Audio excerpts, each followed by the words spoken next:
जो हुआ है उसका GS3 वाला पोर्शन हम देखेंगे कि कैसे पेपर के क्या क्या क्वेश्चन आए, कैसे GS3 वाले पेपर को अप्रोच करना चाहिए, कैसे 250 नंबर का पेपर है और कैसे इसको डील करना है, कैसे टाइमली ख़त्म करना है, क्या क्या करना है, वो सारा हम आज डिटेल में पढ़ते हैं।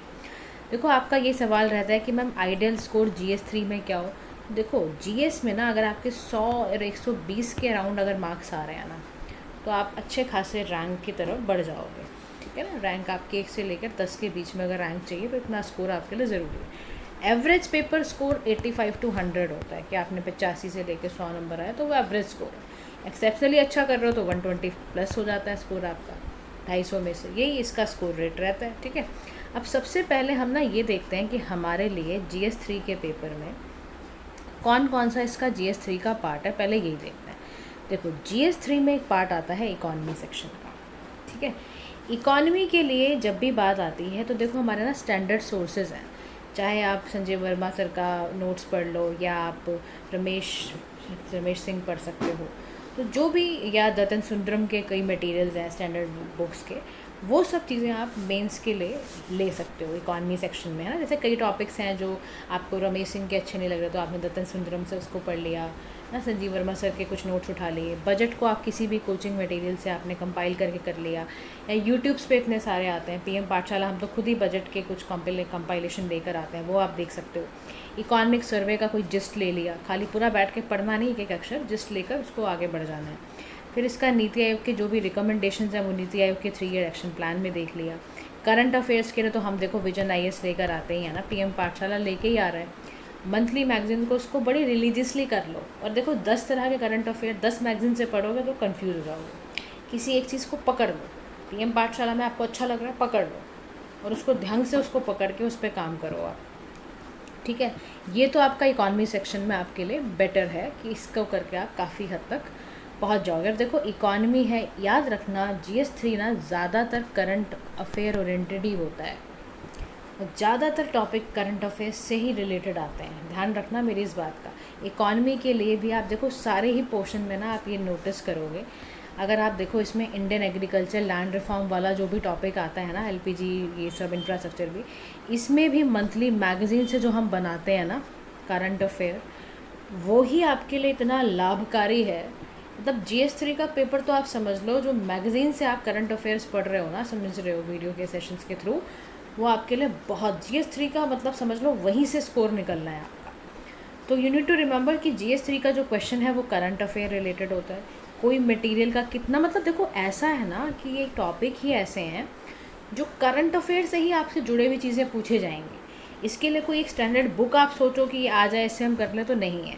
इसके लिए आपको चाहिए कि आप स्टैंडर्ड बुक्स जो इकॉनमी की दे दी हैं उसके अलावा आप करंट अफेयर्स पे पूरी तरह से आप पढ़िए, और डेफिनेटली वहीं से आसपास क्वेश्चन आएगा और 250 नंबर आप आराम से 250 वर्ड में आप उसको लिख पाओगे। ठीक है, फॉर ईच टॉपिक जो भी मेंशन है सिलेबस में, उसके लिए मैंने साफ तौर पे लिखा है कि कंसाइज नोट्स आप ज़रूर बना लो। कोई भी रिसोर्सेज जो मैं आपको दे रही हूँ, रिसोर्सेज से कंसाइज नोट, इसीलिए जब मैं आपको पढ़ा रही होती हूँ मंथली मैगजीन, तो मैं आपको अक्सर ये बात कहती हूँ कि कंसाइज नोट आप ज़रूर बना लो। फिर इसमें सिक्योरिटी वाला पोर्शन आता है, आपको पता है चैप्टर 4 विजन IAS की मैगजीन काम करते ही हैं, PM पाठशाला की वीडियो देख सकते हो। इसमें जो भी टेक्निकल टर्म्स हैं, साइबर सिक्योरिटी एंड ऑल, इसके लिए नोट्स बना लो। बॉर्डर सिक्योरिटी वगैरह के लिए कुछ मैप वगैरह जो दिए होते हैं ना मैगजीन में, या आपको लगता है कि हाँ यहाँ पर बन सकता है, वहाँ पे मैप बना दो, है ना। अब डिज़ास्टर मैनेजमेंट आता है नेक्स्ट टॉपिक। डिज़ास्टर मैनेजमेंट के लिए तो देखो आपको CBSE की जो किताब है ना फंडामेंटल रीडिंग, वो आप ज़रूर लो। इसके अलावा नोट्स बनाओ, NDMA का स्ट्रक्चर फंक्शन क्या है, उसका सेंडई फ्रेमवर्क इंटरनेशनल अफेयर्स में क्या है, न्यूज़पेपर कोचिंग मटेरियल से कुछ निकाल लो आप।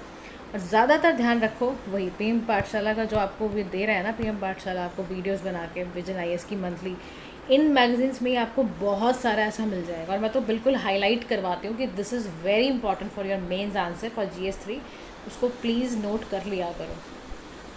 इन्वायरमेंट के लिए शंकर IAS की किताब लो, PM पाठशाला की जो आप वीडियोस देखते हो इन्वायरमेंट के लिए, दैट इज़ इनफ। ऐसे ही साइंस एंड टेक हिंदू का लो, विजन IAS का जो मेंस का 365 वाला आता है वो ले लो साइंस एंड टेक के लिए, और बाकी मैगजीन है।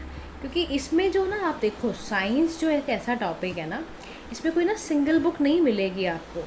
SNT के लिए, साइंस एंड टेक के लिए ज़्यादातर ना क्वेश्चन करंट अफेयर्स वाले ही पूछे जाते हैं। जैसे देखो इस बार जो क्वेश्चन आया एस्ट्रॉइड से रिलेटेड आया, how it affects to earth में, हाँ समझ रहे हो, तो ये आपका करंट अफेयर से निकल के आता है। तो इसके लिए बाकी आपके ना जो भी इंपॉर्टेंट टर्म्स होते हैं, जैसे PSLV क्या है, GSLV क्या है, क्रायो इंजन क्या है, नैनोटेक क्या है, न्यूक्लियर रिसर्च क्या है, न्यूक्लियर फिशन क्या है, लिडार क्या है, ये सब के नोट्स बना लो, इसी से निकल कर आएगा। और ये भी ध्यान रखना जब साइंस एंड टेक के जो टॉपिक्स आप लर्न कर रहे हो उसमें फोकस आपका कॉन्सेप्ट पे होना चाहिए।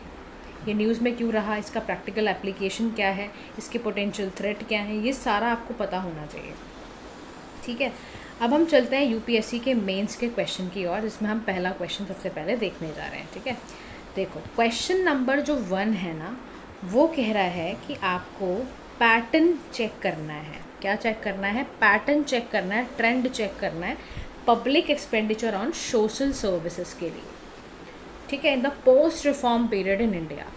कह रहा है कि to what extent this has been in consonance with the achieving the objective of inclusive growth. कह रहा है कितना पब्लिक एक्सपेंडिचर का जो पैटर्न, जो ट्रेंड चल रहा है पोस्ट रिफॉर्म्स के बाद, LPG आने के बाद, वो कितना इंक्लूसिव ग्रोथ प्रमोट कर रहा है उसके बारे में बताना है। 150 शब्दों में लिखना है, 10 नंबर का क्वेश्चन है। ठीक है, अब देखो इस क्वेश्चन में ना आप सबसे पहले बताओ कि देखो ट्रेंड्स पूछा है ना आपसे, तो आप ट्रेंड्स पे ही चलो कि भाई देखो ट्रेंड्स पर अगर हम डिस्कस कर लें तो जो ग्रोइंग रिकॉग्निशन थी, सब definitely we have addressed social inequality. ये आपका सोचो इंडियन इकॉनमी का जो क्लास 12th का किताब है ना, वहीं से आया हुआ है, एड्रेसिंग सोशल इनइक्वालिटी। सबसे पहले तो सोशल इनइक्वालिटीज़ को एड्रेस करा गया। ठीक है, और इसके अलावा हमने ये चेक करा इंक्लूसिव ग्रोथ के लिए कि हमारा जो ग्रेजुअल इंक्रीज़ हो रहा है, हमारा देखो एकदम से इंक्रीज़ नहीं हुआ था, ग्रेजुअल इंक्रीज़ हुआ था GDP का। सब सेक्टर जैसे हमने देखा कि एजुकेशन में GDP का क्या रोल आ रहा है, हेल्थ केयर में कितना आ रहा है, सोशल सिक्योरिटी के लिए कितना आ रहा है, उससे जुड़े फिर हमने कुछ टारगेटेड प्रोग्राम्स करे, वो लिखना आप। टारगेटेड प्रोग्राम्स करे हमने टारगेटेड प्रोग्राम्स के लिए क्या करा, हमने MG नरेगा करा, Mahatma Gandhi national rural employment guarantee scheme. ठीक है, इसके अलावा हमने नेशनल फूड सिक्योरिटी एक्ट बनाया कि ये आके चेक करती रहे कि भाई कितना वल्नरेबल सेक्शंस को मिल रहा है कि नहीं मिल रहा है। हमने ये भी चेक करा कि ना इंडिया में ना स्टेट लेवल वेरिएशंस भी हैं, तो हमने ना उसी अकॉर्डिंग देखा कि डिफरेंट इकोनॉमिक सिचुएशन है, पॉलिटिकल प्रायोरिटीज़ भी डिफरेंट है, गवर्नेंस कैपेसिटीज़ भी डिफरेंट है, तो उस हिसाब से हम एलोकेट करेंगे रिसोर्सेज को। ठीक है, इसके बाद ना हम चेक कर रहे हैं कि हम कितने अलाइंड हुए, इंक्लूसिव ग्रोथ हमारी कितनी हुई।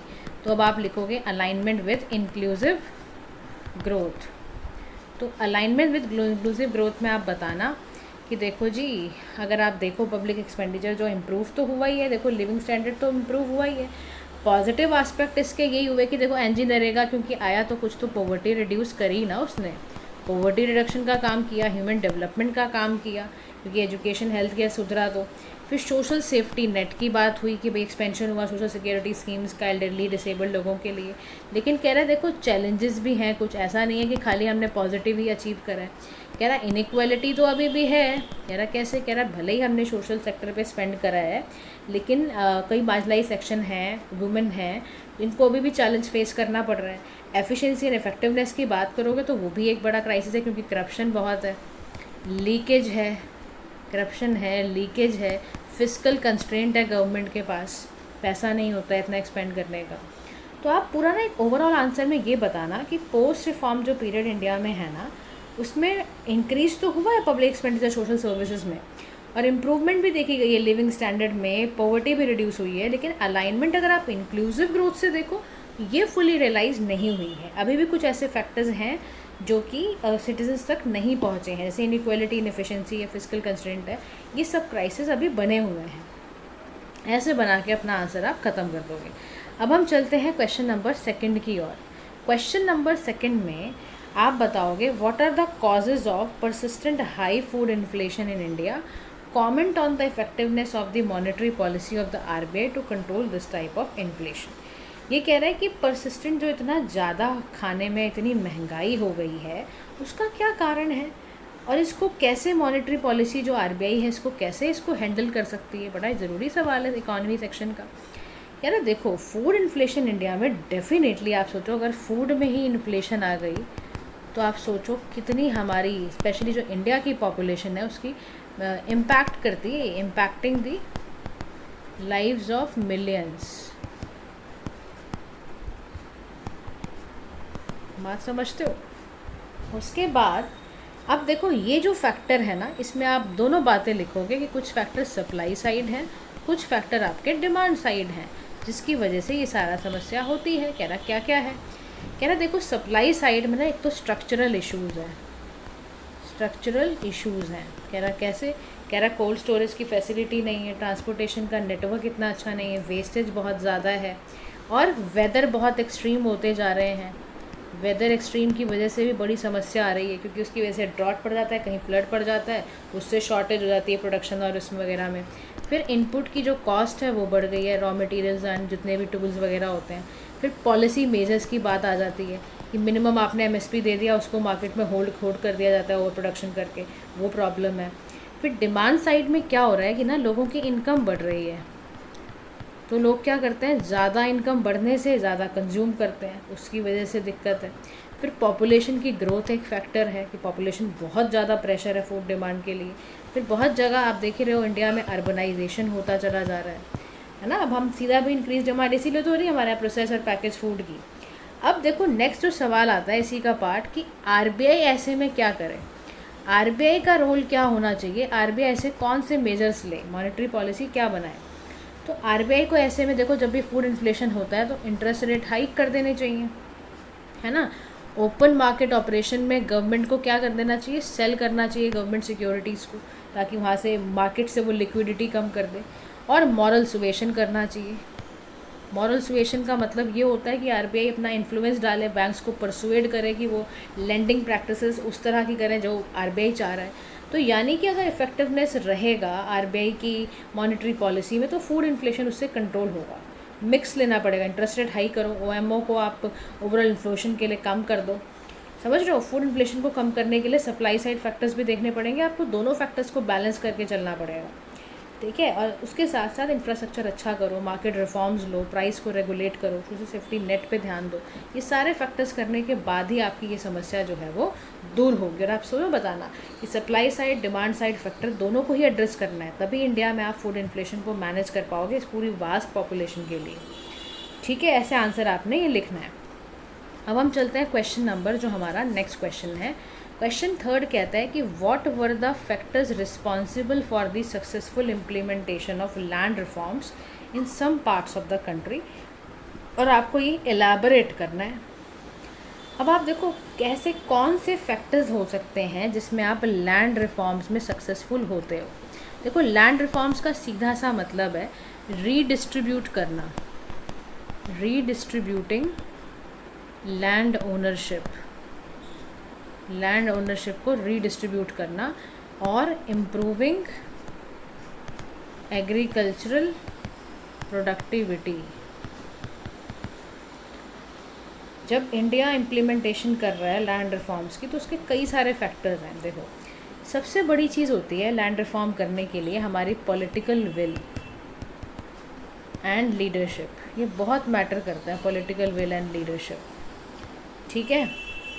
इसमें क्या कर सकते हो आप, strong political commitment, strong political commitment होना चाहिए हमारा, हमारी ग्रास रूट मूवमेंट।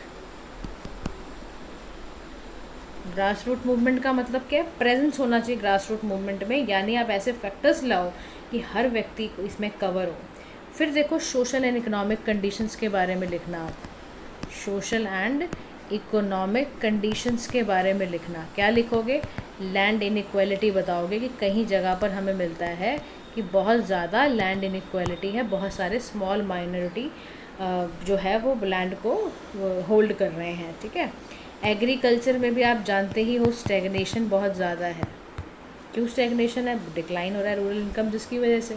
फिर लैंड टेन्योर सिस्टम कहीं वीक है, कहीं ज़मींदारी सिस्टम है। अब गवर्नमेंट ऐसा क्या करे, देखो सरकार को इसमें क्या करना चाहिए लैंड रिफॉर्म्स के लिए। गवर्नमेंट की जो पॉलिसी है अल्टीमेटली उसी ने काम करना है, तो गवर्नमेंट ऐसा क्या करे, गवर्नमेंट इसके लिए इफ़ेक्टिव इम्प्लीमेंटेशन करे। आप देखो effective implementation mechanism, land record reforms करे, कंपनसेशन पैकेजेस की बात आ गई फिर, कंपनसेशन पैकेजेस, इंटरनेशनल सपोर्ट। अब इसमें केस स्टडी डाल देना वेस्ट बंगाल की और केरला की, बताना कि देखो सक्सेसफुल इम्प्लीमेंटेशन हुआ था वेस्ट बंगाल में, लैंड रिफॉर्म मॉडल है वो, वहाँ पे स्ट्रॉन्ग पॉलिटिकल लीडरशिप थी, एक्टिव पेजेंट मूवमेंट की वजह से वहाँ बहुत अच्छा हुआ। ऐसे ही केरला में पॉलिटिकल विल थी, सोशल मूवमेंट हुई, तो वहाँ पर केरला में लैंड रिफॉर्म बड़े आराम से हो गया। तो कह रहे देखो कई रीजन्स में बड़े आराम से हो गया, क्योंकि वहाँ पर रेजिस्टेंस नहीं थी, पावरफुल लैंड ओनर्स नहीं थे, कंपनसेशन इनएडिक्वेट नहीं था, तो वहाँ बहुत अच्छे से हो गया।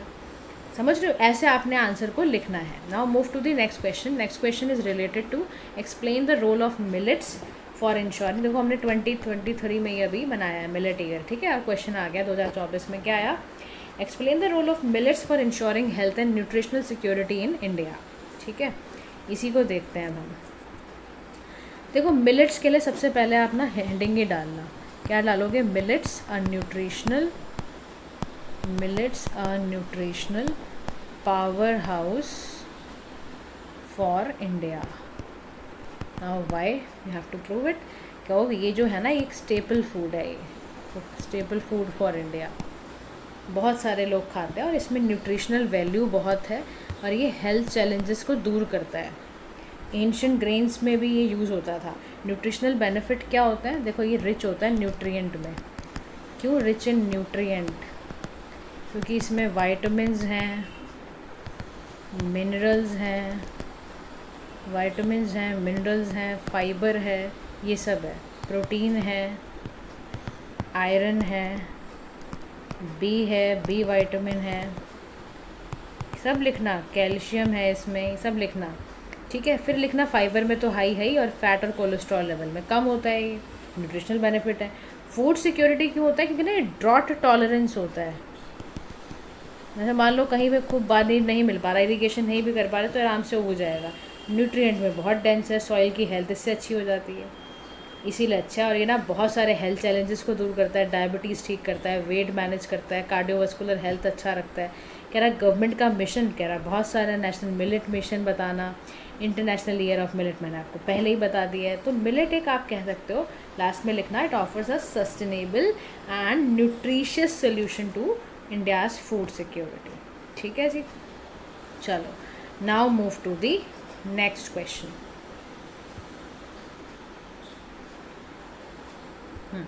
Next question is related to what is the present world scenario of intellectual property rights with respect to life materials. Although India is the second in the world to file patents, still only a few have been commercialized. Explain the reason behind this less commercialization.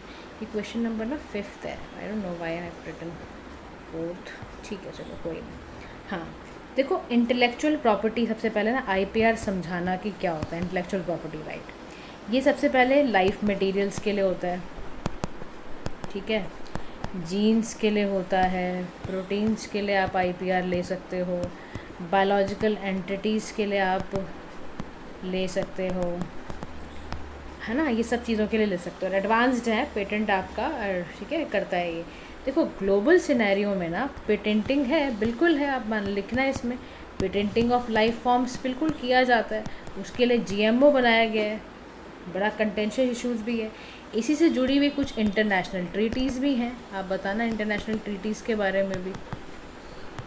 कहना जो CBD है, convention on biological diversity, या Nagoya protocol है, ये दोनों ही ऐसा fair and equitable share of benefit की बात करती हैं। एथिकल कंसर्न तो है ही, एथिकल कंसर्न बिल्कुल है, कि कैसे इसमें एथिकल कंसर्न आता है, कमोडिफिकेशन अगर आप करने लग जाओगे तो फिर कैसे मामला बनेगा। अब इसमें देखो इंडिया की क्या पोजीशन है, ये भी लिखनी पड़ेगी आपको। इंडिया का पोजीशन के बारे में आप ये लिखना कि सेकंड हाईएस्ट पेटेंट फाइलिंग है, सेकंड हाईएस्ट पेटेंट फाइलिंग तो है ही हम। कैसे हैं भाई, हम स्ट्रॉन्ग एम्फोसिस करते हैं इंटेलेक्चुअल प्रॉपर्टी प्रोटेक्ट करने में। फिर हम ना लो कमर्शलाइजेशन भी है हमारा, हम बहुत ज़्यादा कमर्शलाइज नहीं करते हैं इन चीज़ों को, लो कमर्शलाइजेशन है हमारा, ठीक है। फिर ये बताना, फिर उसके बाद बताना रेगुलेटरी हर्डल्स हैं, इंडिया क्यों लो कमर्शलाइजेशन करता है, क्योंकि ना रेगुलेटरी हर्डल्स है सबसे बड़ी बात। इंफ्रास्ट्रक्चर हमारे पास है नहीं, ठीक है। फंडिंग की कमी होती है हमारे पास, फंडिंग नहीं होती है। मार्केट की लिमिटेशंस हैं, ये सब की वजह से हम अच्छा नहीं कर पाते। एथिकल कंसर्न है, तो इसलिए कह रहे हैं इसको एड्रेस करने के लिए ना जो जो हमारे प्रॉब्लम एरियाज़ है ना, अवेयरनेस रेस करना, इम्प्रूव करना एक्सेस ऑफ फंडिंग, इन्वेस्ट करना इंफ्रास्ट्रक्चर में, ये सब हमें करना ही पड़ेगा, तभी हम इस पर काम कर पाएंगे। और अगर हमने ये इश्यूज़ को हैंडल कर लिया तो डेफिनेटली हम बहुत ज़्यादा एडवांसमेंट हो जाएगा हमारा बायोटेक्नोलॉजिकल और हेल्थ केयर सेक्टर में, ठीक है। Now move to the question number 6 पे चलते हैं। देखो क्वेश्चन नंबर 6 जो है वो किससे रिलेटेड है, what is the technology being employed for electronic toll collection on highway, ठीक है। एक क्वेश्चन ये है इसमें। सेकंड इसका सब पार्ट है, इसके एडवांटेजेस एंड डिसएडवांटेज पूछे हैं। तीसरा पार्ट है इसका कि भाई कौन कौन से propose changes that will make this process seamless. फिर चौथा इसी में पार्ट है कि भाई ऐसा क्या करें कि ये जो ट्रांजिशन है वो पोटेंशियल हैजार्ड क्योंकि कैरी कर रहा है, तो वो कैसे क्या होगा उसका। तो सबसे पहले आप बताना टेक्नोलॉजी के बारे में जो इलेक्ट्रॉनिक टोल कलेक्शन में यूज़ होती है, वो होती है RFID, यानी कि radio frequency identification, radio frequency identification, ठीक है। अब हाउ इट वर्क्स, क्वेश्चन आता है हाउ इट वर्क्स। तो RFID एक टैग होता है, स्मॉल इलेक्ट्रॉनिक टैग होता है, उसको व्हीकल के विंडशील्ड में फिक्स किया जाता है, ठीक है। फिर रीडर, यानी कि व्हीकल जैसे पास करेगा टूल बूथ को, रीडर डिटेक्ट कर लेगा ये टैग है या नहीं है।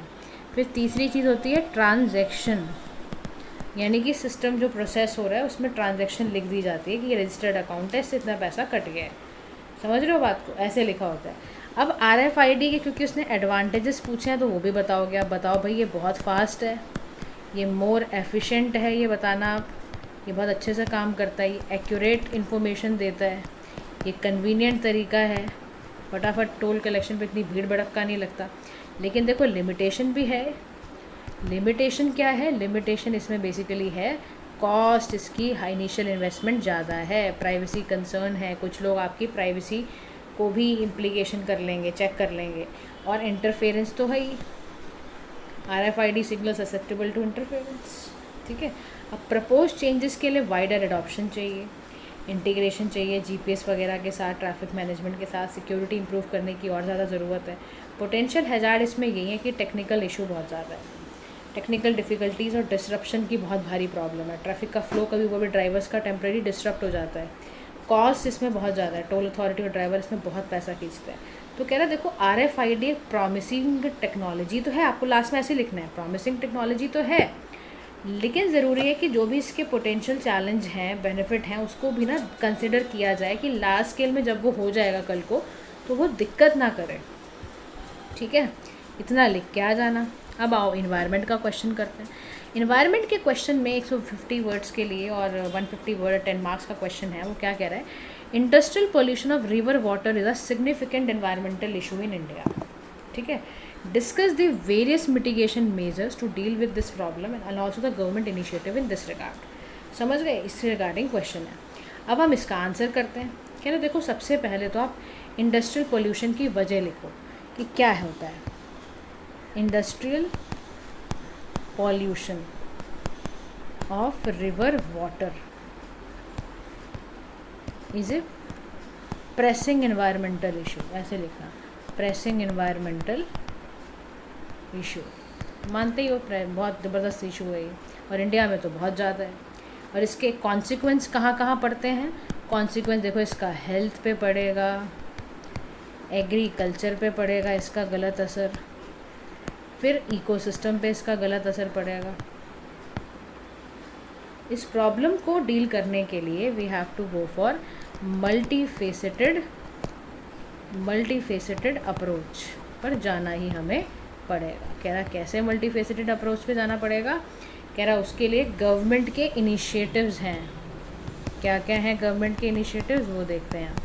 तो गवर्नमेंट का पहला जो इनिशिएटिव है वो है एनवायरमेंटल लॉज एंड रेगुलेशंस, ठीक है। ऐसे वाटर एक्ट है, एनवायरमेंटल प्रोटेक्ट है, नेशनल ग्रीन ट्राइब्यूनल है, ये सब बातें। नेक्स्ट आता है waste water treatment plants, waste water treatment plants है।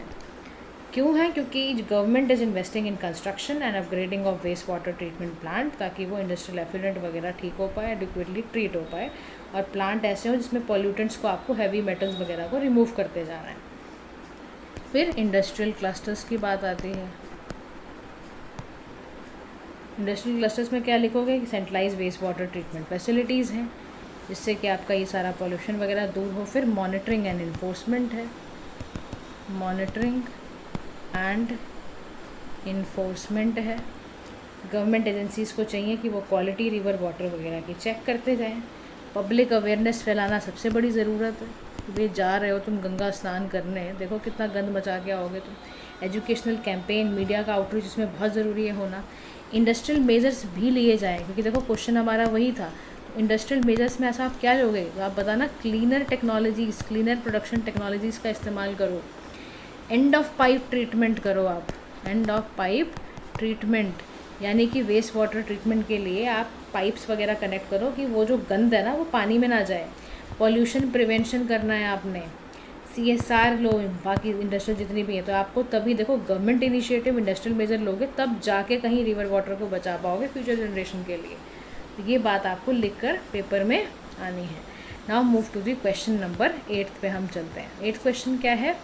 What role do environmental NGOs and activists play in influencing environmental impact assessment outcome for major projects in India? 4 example देने और environmental NGO के बारे में समझाना है। देखो,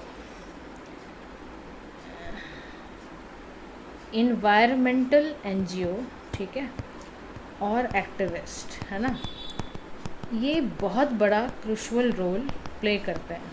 क्यों प्ले करते हैं? ये ही इन्फ्लुएंस करते हैं एक्चुअली एनवायरमेंटल इम्पैक्ट असेसमेंट के आउटकम को। क्योंकि यही जो है ना, ये बेसिकली कौन लोग हैं? ये वॉच डॉग्स हैं। ये वॉच डॉग्स हैं, आप बताना, ये वॉच डॉग्स हैं। ये लोकल कम्युनिटीज़ को इंश्योर करते हैं कि वो सही से सिस्टम को यूज़ करें। अब चाहे इसमें एग्जांपल ले लो आप नर्मदा बचाओ आंदोलन का, नर्मदा बचाओ आंदोलन का एग्जाम्पल ले लेना। जो आपका प्रोजेक्ट है सरदार सरोवर डैम का, वो ले लो। इसका इम्पैक्ट बताना कि ना इसकी वजह से 1 लाख लोग डिस्प्लेस हुए थे और थ्रेटन हुआ था उनका लाइवलीहुड। अब देखो ऐसे मान लो यही वाला आपने केस उठाया, इसमें NGO का क्या रोल है? अब बताना कि NGO जो होती है ना, NBS, इसमें आपका जो नर्मदा बचाओ आंदोलन का जो NGO था, उसने लॉन्ग एंड बहुत बड़ा स्ट्रगल किया, क्योंकि डैम को अगेंस्ट कंसर्न रेज करे कि देखो आप डैम बना रहे हो, उसका एनवायरनमेंट इम्पैक्ट ये है, सोशल इम्पैक्ट ये है। तो ऑर्गेनाइज़ किए प्रोटेस्ट वगैरह, लीगल केसेस फाइल भी किए थे। अब इसका आउटकम पता है क्या हुआ? कि रिव्यू किया गया, गवर्नमेंट ने रिव्यू करा डैम प्रोजेक्ट को और उसके अकॉर्डिंग मेजर्स लिए।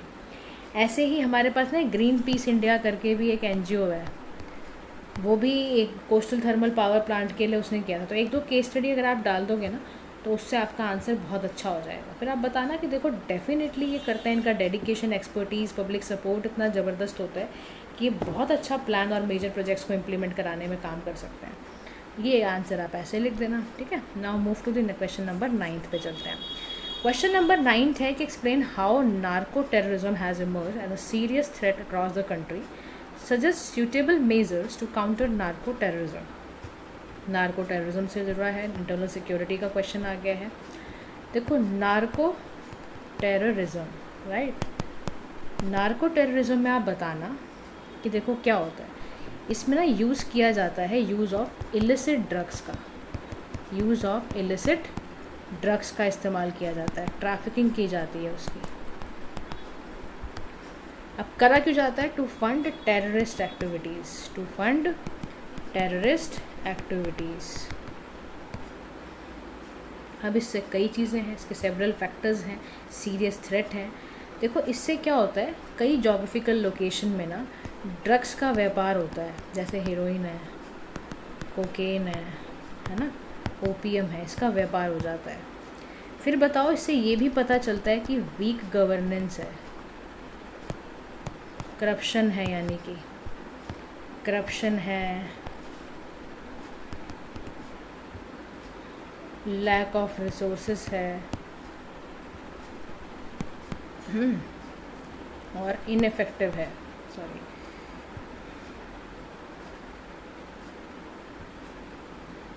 इनफेक्टिव क्या है? इनफेक्टिव लॉ इन्फोर्समेंट है, इनफेक्टिव लॉ इन्फोर्समेंट है। अब ये सारे प्रॉब्लम्स हैं, इसके साथ साथ आइडियोलॉजिकल लिंक्स हैं, ये सारी के सारे थ्रेट्स हैं, इसकी वजह से ही दिक्कत होती है। आइडियोलॉजिकल लिंक्स का मतलब मैं ये बताना कि ड्रग के कार्टेल चल रहे हैं और बहुत कोलैबोरेट करके ये काम करते हैं, और इसके साथ भाई सोशो इकोनॉमिक फैक्टर्स तो हैं, वही बताना आप कि सोशल एंड इकोनॉमिक फैक्टर्स हैं। भाई क्यों हो रहा है ये सब कुछ? पॉवर्टी है, क्योंकि अनएम्प्लॉयमेंट के चक्कर में यूथ जो है वो दूसरी तरफ मूव कर जाता है। फिर लैक ऑफ अपॉर्चुनिटीज़ है, वल्नरेबल इसीलिए यूथ हो रखा है हमारा। तो इमरजेंस जो है ना नार्को टेररिज्म का, इसके बहुत नेगेटिव कॉन्सिक्वेंसेज हैं। इससे वायलेंस बढ़ेगा, करप्शन बढ़ेगा, सोशो इकोनॉमिक डिसरप्शन आ जाएगा।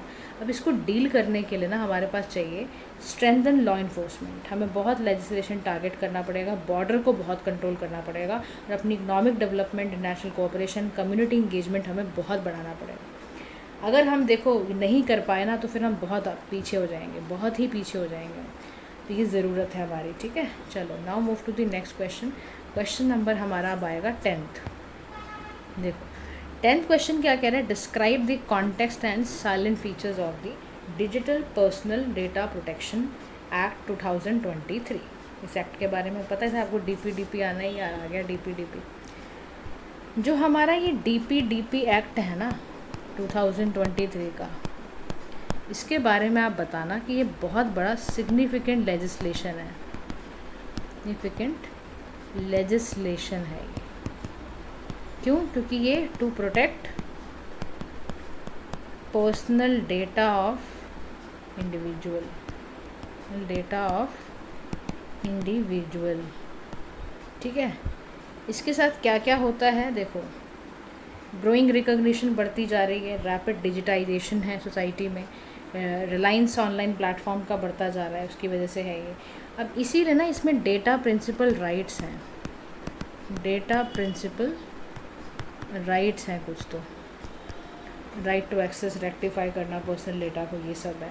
कुछ कंसेंट एंड, ये सारा बताना इस राइट के बारे में। कंसेंट एंड पर्पस लिमिटेशन है, ऑब्टेन एक्सप्लिसिट आपको करना ही पड़ेगा। डेटा मिनिमाइजेशन की दिक्कत है।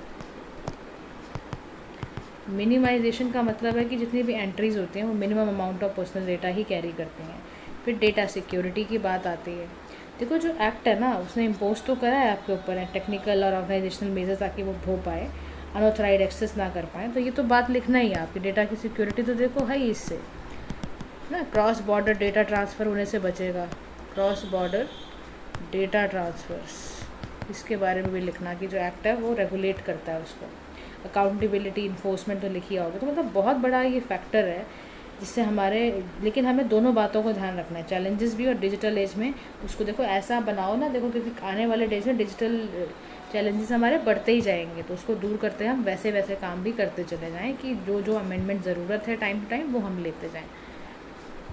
Now move to the next question, that is about discuss the merits and demerits of the 4 labor codes in the context of labor market reforms in India and what has been progress so far in this regard। ठीक है, देखो इस question में ना आपको लिखना है the 4 labour codes 2020 में आया, और ये आया पता है किस लिए था? लेबर मार्केट रिफॉर्म्स को लेकर, लेबर मार्केट रिफॉर्म्स के लिए ही ये आया था। ये कोड कंसोलिडेट करा गया, सिंपल किया गया। क्यों करा गया? Aiming ease of doing business, ठीक है, इन्हांस एम्प्लॉयमेंट। मैं आपको बेसिक पॉइंट लिखवा रही हूँ, आपने आंसर पूरे कंप्लीट करके भेजना है। एम्प्लॉयमेंट अपॉर्चुनिटीज़ क्रिएट होंगी, ठीक है। प्रोटेक्ट करेगा ये वर्कर के राइट्स को भी प्रोटेक्ट करेगा ये। मेरिट क्या है इसका? Simplification and consolidation. अगर इसके मेरिट्स के बारे में आपसे कोई पूछेगा तो आप इसके मेरिट्स बताना सिंप्लीफिकेशन, एंड कंसोलिडेशन। इम्प्रूव हुआ इससे ease of doing business, worker benefit, governance बढ़ा, ये सारी बातें लिख देना। डिमेरिट भी है, लेकिन डिमेरिट इसमें पता है क्या क्या है? Reduced worker protection, reduced worker protection. कह रहा कैसे? कह रहा कोड में ना कई क्रिटिक्स कहते हैं इससे जॉब सिक्योरिटी और यूनियन राइट्स की दिक्कत आएगी। इससे इंक्रीज होगा burden, increase burden on small businesses, lack of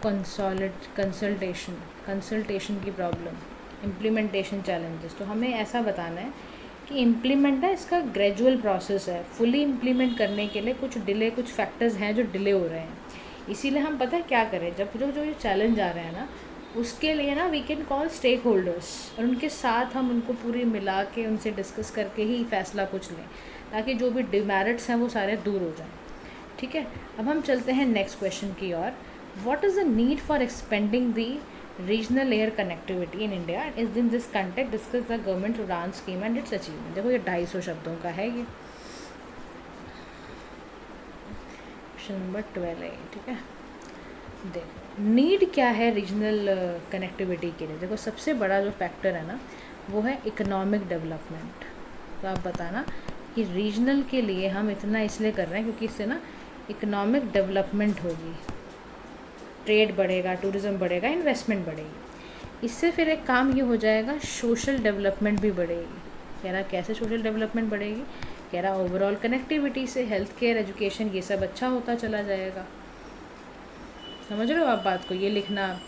उसके बाद आप बताना कि ना इससे टूरिज़्म भी प्रमोट होगा, टूरिज़्म का प्रमोशन होगा इससे। कह रहा कैसे? कह रहा इससे एयर कनेक्टिविटी अच्छी होगी तो उससे आपका डोमेस्टिक और इंटरनेशनल टूरिस्ट अच्छे से कर पाएंगे मामला। फिर इससे ना रीजनल इंटीग्रेशन होगा, रीजनल इंटीग्रेशन होगा। रीजनल एयर कनेक्टिविटी से क्या होएगा? अल्टीमेटली इससे आपका स्ट्रेंथन होएगा डिफरेंट स्टेट्स के साथ, है ना। कह रहा है इसी कंटेक्स्ट में जो उड़ान स्कीम है, उड़े पूरा लिख देना इसकी स्कीम का मतलब भी, उड़े देश का आम नागरिक। कह रहा जो ये स्कीम है ना, अब इस स्कीम में बहुत क्रूशल रोल ये प्ले करेगी। कह रहा कैसे प्ले करेगी क्रूशल रोल? तो आप बताना इसकी वजह से ही ना एक्सपेंड होगा, एक्सपेंडिंग रीजनल एयर कनेक्टिविटी। ये बताना इससे कि इससे एयर कनेक्टिविटी बढ़ेगी। फिर इससे एयर ट्रैवल जो होगा वो अफोर्डेबल हो जाएगा। एयर ट्रैवल क्या होगा? अफोर्डेबल हो जाएगा। और क्या फ़ायदा होगा इससे? एक्सेसिबल हो जाएगा। और अचीवमेंट इसकी अगर गिनवाने पर आओगे तो अचीवमेंट में क्या क्या बताओगे? अचीवमेंट में बताना कि इंक्रीज़ हुआ इससे रीजनल कनेक्टिविटी, इससे रिड्यूस्ड हो गए फेयर्स रिड्यूस हुए हैं इससे। फिर आप बताना कि इससे आपका साथ में और क्या हुआ है? इम्प्रूव्ड हुआ है इंफ्रास्ट्रक्चर, इम्प्रूव्ड हुआ है इंफ्रास्ट्रक्चर, है ना, अपग्रेड हो गए हैं सही सारे एयरपोर्ट्स वगैरह। जॉब क्रिएट हुई है, जॉब क्रिएशन हुआ है पायलट्स वगैरह की, कैबिन क्रू की, ग्राउंड स्टाफ की, एविएशन सेक्टर में। ठीक है, इकोनॉमिक डेवलपमेंट हुआ है, इकोनॉमिक डेवलपमेंट में क्या लिखोगे कि रिमोट एरियाज़ में भी मार्केट वगैरह अच्छी हो गई है। तो आप बताओगे कि जो ओवरऑल उड़ान स्कीम है ना वो सक्सेसफुल रही है, किससे एयर ट्रैवल जो है वो एक तो एक्सपेंड हुआ है, अफोर्डेबल हुआ है, एक्सेसिबल हुआ है, economic development, social connectivity, remote areas की बढ़ी है। लेकिन ये फिर आप ये भी लिखना कि अभी भी कुछ स्कोप हैं जिससे एक्सपेंशन और इम्प्रूवमेंट हो सकती है। ध्यान रखना इस बात को, पूरा इस तरह से लिखना आप आंसर में। ठीक है, तो गाइज़ इतना ही करते हैं, बाकी questions you guys will do. And thank you so much for listening. Do like, share, subscribe to PM Pathshala. Have a nice day to all.